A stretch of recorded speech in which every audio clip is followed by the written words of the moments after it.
एक बार एक बड़े से हॉल में बहुत सारे लोग बैठे थे। वहां पर दुनिया का एक बहुत ही बड़ा स्पीकर आने वाला था और सब लोग उनकी बातें सुनने के लिए वहां पर आए थे। लगभग 10 मिनट के बाद वह स्पीकर स्टेज पर आ जाता है और वह बोलता है कि अगर आपने मेरी बात ठीक से सुन ली और समझ ली तो आपकी जिंदगी पूरी तरह से बदल जाएगी। उसके बाद वह अपनी जेब से एक बिल्कुल नया चमकता हुआ 500 रुपए का नोट निकालता है और उसको ऊपर करके सबसे पूछता है कि ये नोट आप में से किसको चाहिए। ये सुनते ही सब लोग अपने अपने हाथ ऊपर कर देते हैं। वह स्पीकर बोलता है कि ये नोट मैं आप में से किसी एक को दूंगा, लेकिन इसके लिए आपको थोड़ा वेट करना होगा। अब वह स्पीकर उस नोट को अपनी मुट्ठी में बंद कर लेता है और थोड़ी देर तक उसको मसलता है। अब उस नए नोट में सल पड़ जाते हैं और वह थोड़ा पुराना सा दिखने लगता है और वह एक किनारे से थोड़ा फट भी जाता है। इसके बाद वह फिर उस नोट को ऊपर करके पूछता है, अब ये 500 का नोट किसको चाहिए। इस बार भी सभी लोग अपने हाथ ऊपर कर देते हैं। तब स्पीकर ने उस नोट को जमीन पर गिरा दिया और उस नोट पर 3 से 4 बार पैर रख दिया। इससे नोट और भी पुराना हो गया और उस पर थोड़ी मिट्टी भी लग गई थी। फिर उन्होंने उस नोट को ऊपर किया और पूछा कि अब बताओ, अब इस नोट को आप में से कौन लेना चाहता है।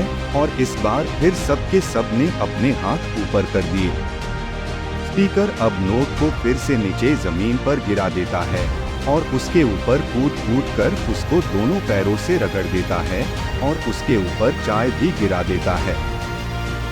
अब नोट इतना गंदा हो जाता है कि उसको पहचानना भी मुश्किल होता है। कोई भी उस नोट को देखता तो यही बोलता कि अब ये सिर्फ एक गंदा कागज का टुकड़ा है, अब यह बेकार है, इस दुनिया में इसकी कोई वैल्यू नहीं है। स्पीकर ने एक बार फिर उस नोट को उठाया और ऊपर करके सबसे पूछा, अब इस नोट को कौन लेना चाहता है। और इस बार भी सबके सब ने अपने हाथ ऊपर कर दिए।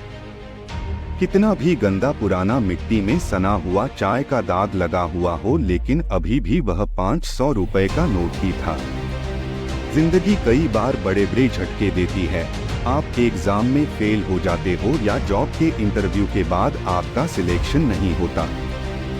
जब आपका बुरा समय चल रहा होता है और आप सिचुएशन का सामना कर रहे होते हो, उसके बाद आपको लगने लगता है कि आप सफलता के लायक ही नहीं हैं।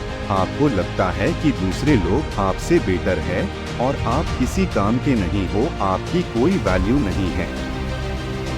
हमेशा याद रखो, इससे कोई फर्क नहीं पड़ता कि आपने कितनी बार सिचुएशन का सामना किया है, आप जिंदगी में कितनी बार फेल हुए हो, आपकी वैल्यू हमेशा वही रहेगी जो पहले थी। आपके पास कुछ खास है जो दूसरों के पास नहीं है और ये कोई भी आपसे छीन नहीं सकता। अब तक सक्सेस नहीं मिलने से आपकी वैल्यू कम नहीं हुई है।